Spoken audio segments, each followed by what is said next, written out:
Imagine your closest friend turning into your worst nightmare. Someone who constantly reminds you that you live under their roof, their rules. And if you don't like it, you can just leave. Well, one day, I finally did. And the look on his face when he realized I was gone. Pure, priceless karma. If you've ever had to deal with a toxic roommate or someone who tried to control your life just because they held power over you, then you're going to love this story. Make sure to like the video, hit subscribe, and stick around till the end. Because trust me, this revenge was years in the making, and it left him with nothing. Back in 2001, I was just 18. Bright-eyed, nervous, and excited for university. That first year of student halls is where I met Donald. At the time, he seemed like a decent guy, a little awkward, sure, but we clicked. By the end of the year, we weren't just acquaintances, we were friends, good friends. So when it came time to move out of halls, it was natural. We decided to find a place together with two other buddies. We had a great setup, 4 bedrooms, shared bills, and plenty of nights out with laughter, cheap beer, and endless late-night conversations about life. That was the good phase. After that lease ended, Donald, who had dropped out of uni and started working at a bank, announced that he'd bought his own flat. I was impressed. At 21, buying a property, that was huge. He offered me the spare room, and I thought, why not? We'd been friends for nearly 3 years, and it seemed like the perfect arrangement. But the second I moved into his new place, everything changed. At first, the differences were small. He became a little quieter, less social. I figured, hey, maybe work was stressing him out. But soon, it wasn't just stress, it was him. Donald turned snide, the kind of person who would throw little digs masked as jokes. You know the type. Wow, your friends really eat a lot, huh? You're so messy. Not surprising, though. Whenever I called him out, he'd smirk and say, relax, it's a joke. Except it wasn't. Mutual friends stopped coming over because he made them feel unwelcome. The apartment went from being our hangout spot to being his private fortress. And as if that wasn't enough, his aunt, annoying as nails on a chalkboard, started dropping by every other day, acting like she owned the place. Then came the Sky TV debacle. Donald strutted into the kitchen one day and announced, I'm getting Sky installed. We'll split the bill, I blinked. Donald, I can't afford that. I'm working part-time retail and paying my way through uni. I just don't have the cash. His reply? A smug grin. Then, you don't get a say in what I watch on my TV. That was the first crack. And from there, the cracks became fault lines. He grew lazier with chores, always twisting things to make me feel guilty. Every time there were dishes in the sink, my fault. Trash not taken out, my fault. If I pushed back, he'd get red in the face, veins bulging, and bark, my house, my rules. If you don't like it, maybe you should move out. At first, I bit my tongue, but inside, I was seething. My body would tense every time I heard his key in the lock. I'd spend hours hiding in my room, headphones on, praying he wouldn't start another argument. One night, after a long shift at my retail job, I came home exhausted. I had papers due, 3 9-to-5 classes that week, and barely any sleep. The sink had a couple of plates in it. Mine, yes, but nothing dramatic. Donald stormed in, looked at the plates, and exploded. You can't even clean up after yourself? What do you do all day? University isn't a real job. I'm the one working full-time here, and you're too lazy to handle basic chores? You know what?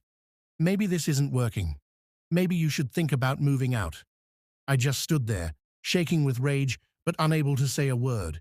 My heart was pounding so hard, it felt like it was in my throat. And then something inside me snapped. Fine, I thought. You want me gone? You'll get exactly what you asked for. A few days later, a friend mentioned that someone they knew was looking for a roommate. I went to check out the place. Cheaper rent, friendlier people, and most importantly, Freedom. I didn't hesitate. I accepted on the spot. For 2 weeks, I planned in silence. My parents, who already knew I was miserable, offered to drive up and help me move. I booked time off work, quietly packed my things into boxes, and kept everything hidden away in my room. Donald had no clue. He thought he'd worn me down, that I was too dependent on him to actually leave. He had no idea that I was about to blindside him. Saturday morning arrived. My parents pulled up with their car, and we started hauling boxes down the stairs. Donald, half asleep and probably hungover, stumbled out of his room and froze. What's going on?" he asked, forcing a nervous laugh. I smiled. "Oh, my parents are here to help me move." He blinked. "Move? Move? Where?" "To my new flat." I kept my voice calm, almost cheerful. "I decided I didn't want to live by your rules anymore. So I found a place, just like you kept suggesting." His face drained of color. He looked like someone had just pulled the rug out from under him. His eyes darted between me, my parents, the half-empty living room, like he couldn't believe this was real. "Wait, what?" he stammered, as if waiting for me to laugh and say it was a joke. But I didn't. I turned, lifted another box, and walked right past him. For the next hour, he sulked in his bedroom, while we made 2 quick trips with the car. No goodbyes, no hugs, not even a handshake. I placed my keys on the coffee table, looked around one last time, and walked out the door without a word. And let me tell you, walking out of that place felt like walking out of prison. Later that evening, as I was settling into my new flat, I got a text from Donald. "I'm really sorry for the way I behaved. I hope we can still be friends." I laughed so hard my stomach hurt. And then I sent the only reply he deserved.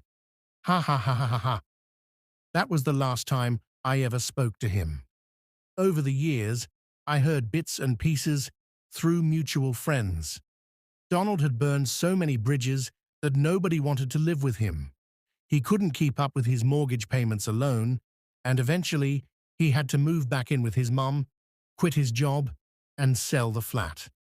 Meanwhile, I flourished. My new roommate became one of my best friends, and even 20 years later, we're still close. And the most satisfying part of it all? The memory of his stunned face, frozen in disbelief, as I walked out without a backward glance. That moment, watching Donald's smug confidence shatter in real time, was better than any speech, better than any fight, better than any dramatic blow-up. It was silent revenge, the kind that doesn't need shouting, doesn't need insults, just action. He spent years trying to control me with his "my house, my rules" mantra. And in the end, the house he was so proud of, it cost him everything. If there's one lesson here, it's this. Never take people for granted. Never mistake someone's silence for weakness, because the moment they decide to walk away, you'll realize just how much you needed them all along. If this story gave you chills, smash that like button and share your thoughts in the comments. Have you ever dealt with a toxic roommate or friend who pushed you too far? I want to hear your stories. And of course, don't forget to subscribe for more emotionally charged revenge tales that prove karma always comes knocking.